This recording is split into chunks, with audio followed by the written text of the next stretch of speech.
Uncle C, back in the office, and in today's video I'm going to talk about very in-depth the 5 types of women that you probably want to avoid dating. And this is actually a follow-up to the video that I posted earlier, but there was 5 more that I had to discuss. And the reason why I want to take these a bit more in-depth is because throughout my entire 20s, after dating, women exclusively or non-exclusively, I've seen every walk of life. Okay, I've seen different types of women, I've seen different cultures of women, and ultimately I know what you can look for and what you can screen for to make your life a lot easier when it comes to the dating game. With that said, what I want to do is preface this to show you the first 5 types that is skyrocketing right now through the algorithm on my shorts. So here that is. These are the top 5 red flags to avoid with women when dating. Number 1 is going to be the boss babe, or the quote-unquote alpha female. See, these women are typically too cold and too edgy. It's going to be hard to just get along in general. Number 2 is going to be party girls. Fellas, there was a carousel far before you, and just remember that when the relationship is over, there will be another carousel right after you. Number 3 is going to be chicks with large amounts of debt and or poor spending habits. What will typically happen, fellas, is her debt eventually will want to become your debt, and that's definitely a problem that you do not want to have. Number 4 is going to be chicks who do not take their health and fitness seriously. Here's what you have to remember, fellas. Everything has a shelf life, including your body. Number 5 is going to be chicks with children from past dudes. Here's what you have to remember. Her past procreation is eventually going to be your future responsibility, and not a single dude wants to have that as a responsibility. So for those of you who don't know me, my name is Casey Zander, right? I'm the founder of Headman, and I'm here to revitalize masculinity and ultimately help make men full stack. In order to be full stack, you need to actually understand how to not add complexity, confusion, and headache to your life. So with that said, today we're diving into the 5 more types of women that you want to avoid and or potentially screen. Okay, the very first type is going to be church girls, and I'll explain why. I have dated a wide variety of church girls in my early 20s, and here's what I can tell you. There's 2 things that I find time and time again that most of them have as to why they're turning over a new leaf of being religious. It typically is not because it's the home that they grew up in, right? It's typically not because of the parents and, like good boundaries and good family unity. What it oftentimes is it's 2 things. The first is its feeling of remorse and or guilt from the past. So you will routinely see women who had very, very promiscuous past, and they start to feel guilty. Because of that, they want to make up for that with a new outlook and a new way of living. Here's the issue with that though. Every single man that comes into their life after that, they are still routinely comparing them to the men who they were with in their promiscuous past. It oftentimes doesn't work. The second type, what you're going to see time and time again, is women who are very committed to like church and explaining, how they want to live their life. But the second that they get an ounce of fun, the second they get a moment in time to stray, is the exact second that they take it. And because they take it, it's like those girls are oftentimes will even go to higher levels of doing things that you would have never imagined due to the fact that they don't do it ever so often. So it's like this promiscuous level builds up, and then they're ready and willing to go. So that's number 1 that you have to look out for. If you do end up dating church women, what you have to look for is women who grew up in strong households, and ultimately they are doing it by choice, not because of past mistakes. It's 2 totally different aspects and ways of looking at it, okay? The second type, women who have an obsession with acquiring more pets. Okay, this might sound crazy, and you might even be sitting there thinking, I can't believe Casey's even talking about this. Here's what I found time and time again. Women who have an excessive amount of pets, or women who have an excessive care for a specific pet, what looks like on the outside looking in as genuine love is 9 times out of 10 a lack for wanting a potential child, but they don't necessarily have it. Okay, and you're going to notice strange attachments towards it. Not to mention, the house is typically not upkept. It smells like pet dander, things of that nature. And the reason why I have this list is due to the fact that you as a full stack high value man, developing your life, developing your purpose, if you have good game, good charisma, good social skills, good seduction, you 100% deserve to find quality dating companions in your life. This is just a skill set most men don't have. The third type of chick is going to be women with bad relationships with parents. Now I'm going to explain why this is so important, okay? If she has a bad relationship with her father, typically what you are going to see is that she has an overall poor judgment of men when she's dating, okay? Some may call this daddy issues, but what I really see this time and time again is they don't like the way that their own father lives. So because of that, they constantly have a tainted idea or a tarnished image of what dating and what, relationships look like with modern men in general. Whether that man is high value or not, she comes in with an edge or attitude. So it's something you definitely have to look out for. The second, though, is if she has a bad relationship with her mother, that typically means that her mother did not craft her into, a good, nurturing, feminine, and or loyal woman. She saw typically bad behavior. She saw edgy behavior, rude behavior. And because of that, she starts to take on the characteristics because she was so close to her in the beginning. Any sort of relationship with the parents, you want to make sure that it is good, especially if these are women that you're seeing on a consistent basis and ultimately women that you potentially want to have as a long-term companion.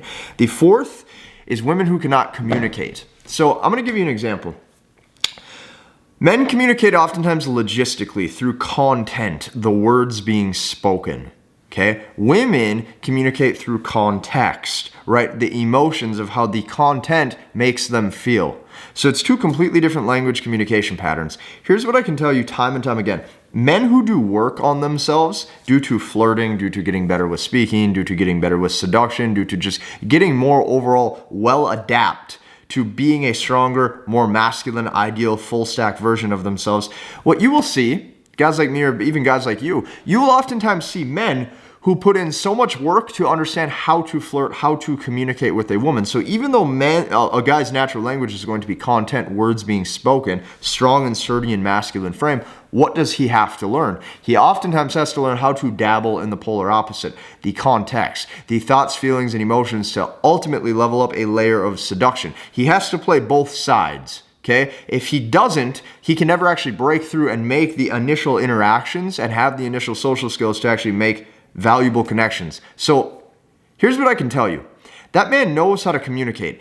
If the woman has never had to dabble into the other side of the language to communicate correctly with a dude that she's interested in, meaning via content, if she can't ask things directly, if she can't say things directly to you when you ask them, it is typically something or a relationship you're going to want to dissolve or flee. How many times have you ever asked your girlfriend or a woman that you're seeing, you can tell she's pissed, you look at her, you go, "What's wrong?" And because she does not know how to dabble in the content version of speaking, she'll go, "Nothing." How many times has that happened to you? Here's what I can tell you. Quality chicks that you're dating, whether they be in a rotation, whether they be not in a rotation, whether they be exclusive, whether they be not exclusive, I don't care. If she's of quality, she will understand the language difference and she will tell you straight up what's the issue. Okay? You will notice women will do these things when they oftentimes have to, like when shit hits the fan, like, "Hey, hospital, I broke my arm and I need an ambulance." Then they'll communicate via content the correct logistical way, oftentimes in the way that they need to. But here's what I can tell you. If she's of quality, you will find women will dabble in the correct language and or communication pattern that helps you ultimately identify the communication at which to speak. Some of you, this might be a higher level game and higher level things, but you have to stick with me. Some of these have to make sense. If you've ever asked a woman what's wrong or what is she into and she can't tell you, it's because she's not had to do any work on communicating with men. She's typically had men throw themselves at her. So because of that, no guy has ever exited her life. Okay? The fifth is going to be women who do not do any sort of self-work or self-improvement. Here's what I can tell you. Men, I firmly understand we have the burden of performance. Men are made. I've said this 100 times. Men are made. You have to make yourself into the type of guy that you are, that you want to be. This could be logistically. This could be financially. This could be crafting your body, crafting your physique, crafting who you are, crafting your intelligence, crafting your communication skills, making yourself a full stack dude. The reason why men who are part of Headman Nation that I've said on this channel time and time again, the reason why men are made is because your value will rise with age if and only if you consistently put in the work. That's the truth. Because of that, if you notice that the women that you are oftentimes with are doing zero self-work and they're banking on just looks or just beauty to consistently keep a guy, it's going to be extremely hard to date those types just because the worlds are so polar opposite. Okay, here's what I can tell you. Chicks who actually have good character and genuinely want to improve all of the time that you are spending on understanding fundamental roots of masculinity, she, in retrospect, will be doing the exact same things when it comes to self-care and her own feminine qualities that she wants to accelerate. Okay, these good, genuine feminine qualities are things that she wants to improve on. So while you're focusing on your mission, focusing on your purpose, she is going to be doing things that she virtually feels is going to help her level up as an individual. And this can be inside of the S3 actual playing field. This can be outside. Regardless, you want to find women who are about some sort of self-improvement and who are actually genuinely working on themselves in ways that will level up themselves, even their own purpose as a woman, and genuinely bring good, rock solid qualities. So this morning I showed you the 5 red flags. These are the 5 more red flags. These 10 traits, if you can avoid them, or at minimum minimize them when it comes to the dating game, not only is your life as a full stack man going to be much easier, but you're going to realize that women genuinely want to come into your world that have positive energy, because you are the type of man who has positive energy. Like attracts like. Okay, if you're an attractive, quality, high-value man and you command a certain presence and a certain standard, you will oftentimes, women want to come into that standard. There's a difference between chasing and attracting, and you see attraction is like a magnet. The sooner you can become, the sooner you will attract. Okay, and when you can put those two together, that's part of being full stack, because you can identify the types of women that you're into and ultimately know how to screen. Fellas, if you are new to this style of content, if you are new to being full stack, if you don't even necessarily know what a full stack man is yet, or if you're brand new to the dating game and you want to level up your attraction, a couple links I want to show you down below. I highly advise you to go down and watch the MBT webinar.